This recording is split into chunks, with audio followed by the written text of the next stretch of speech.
નમસ્કાર, આપ જોઈ રહ્યા છો Spark Today News. Nadiad posh વિસ્તાર એવા કોલેજ રોડ પર આવેલા શીતવંદન કોમ્પ્લેક્સના 2 માળ બેઝમેન્ટ પાર્કિંગ અને મંજૂરી વિનાના બાંધકામને તોડી પાડવામાં આવ્યું.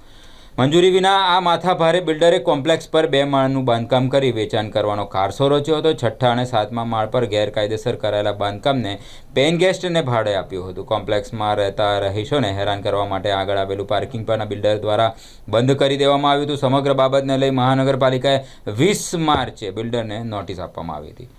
નોટિસ મળ્યા બાદના દિન 3માં ગેરકાયદેસર બાંધકામ દૂર કરી મહાનગરપાલિકામાં જાણ કરવાની સૂચના આપવામાં આવી હતી. બિલ્ડર અતુલ પટેલ દ્વારા મહાનગરપાલિકાની આ નોટિસને પણ ઘોળીને પી ગયા હોય તેવું લાગી રહ્યું છે. કોમ્પ્લેક્સ સીલ મારવા આવેલા મહાનગરપાલિકાના કર્મચારીઓ સાથે બિલ્ડરે બોલાચાલી કરીને ઝઘડો કર્યો હતો. મહાનગરપાલિકાના બેઝમેન્ટમાં પાર્કિંગની જગ્યામાં બનાવવામાં આવેલ ગેરકાયદેસર બાંધકામ તોડવામાં આવ્યું અને કોમ્પ્લેક્સના 2 માળને સીલ મારવામાં આવી. કોમ્પ્લેક્સના 6ઠ્ઠા અને 7મા માળને સીલ મારવામાં આવ્યું છે. શીતવંદન કોમ્પ્લેક્સ છે એ બાબતે એક ફરિયાદ આવેલી હતી, જેના અનુસંધાને આપણે કાર્યવાહી કરી હતી.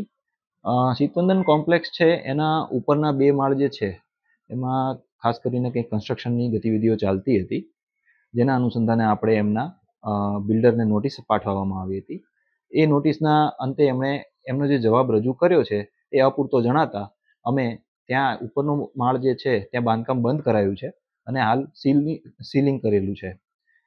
જ્યારે નીચે પાર્કિંગનો ભાગ છે ત્યાં એક ફિઝિયોથેરાપી સેન્ટર ચાલતું હતું, જેની દિવાલો હાલ તોડી નાખવામાં આવી છે અને પાર્કિંગનો ઉપયોગ પુનઃ યથાવત થાય એ બાબતે કાર્યવાહી કરવા અને ફિઝિયોથેરાપી સેન્ટરને ત્યાં સેન્ટર ખાલી કરવા માટેની સૂચના આપી દીધી છે.